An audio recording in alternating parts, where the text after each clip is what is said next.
Boat-to-boat and boat-to-shore communications have come a long way since the days of semaphores and flags. In the 1970s, very high frequency, or VHF radios, made boat-originated voice communications a reality. And shortly thereafter, digital selective calling, or DSC, added electronic automation to the transmission of urgent distress calls and routine messages.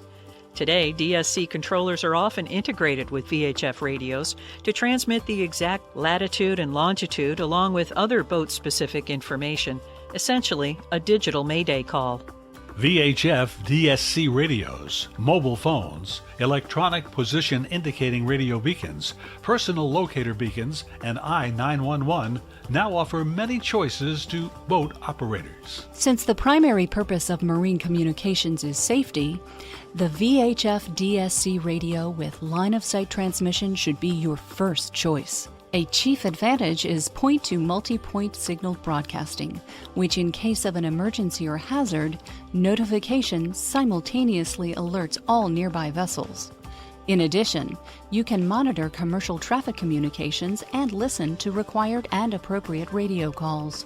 Permanently installed versions, thanks to antenna height and power, provide a 25-mile range, while handhelds, limited to 6 watts, can reach 12 miles.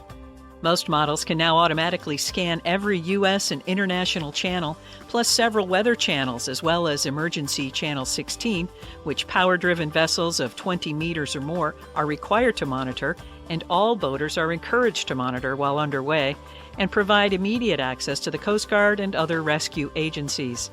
Recent innovations include compact energy-efficient units that are waterproof and float. Mobile phone use on boats has become so prevalent that the concern now is safety, as it is for car drivers, due to negative impact on situational awareness. Coverage can be unreliable, and service is point-to-point rather than broadcast to all in-range receivers. So, mobile should not be relied upon as your sole communications device.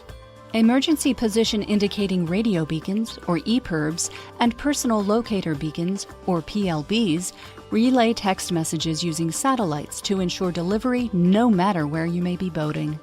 Some are standalone units, others pair with your mobile phone to convert the signal from terrestrial to satellite.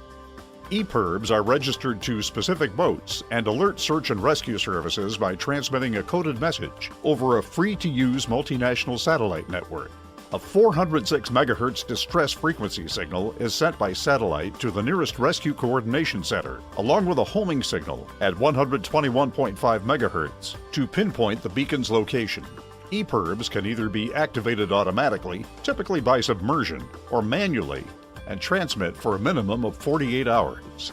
PLBs work in the same way as EPIRBs by sending a coded message on the same distress frequency through a global satellite system with a homing signal also at the same frequency as EPIRBs to pinpoint their location.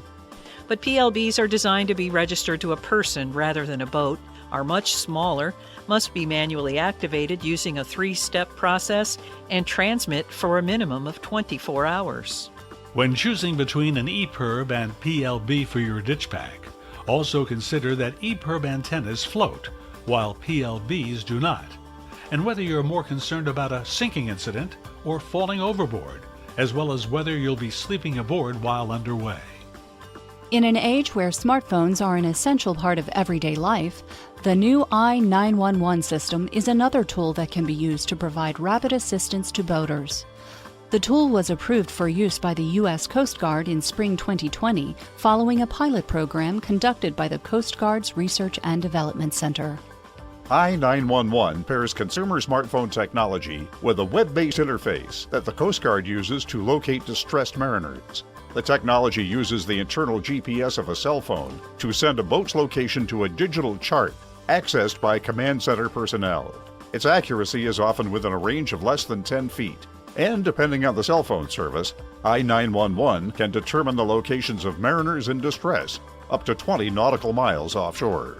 While this new technology is highly effective, boat operators are advised that I-911 should not replace VHF DSC radios. VHF Channel 16 remains your most robust and reliable means of distress communication.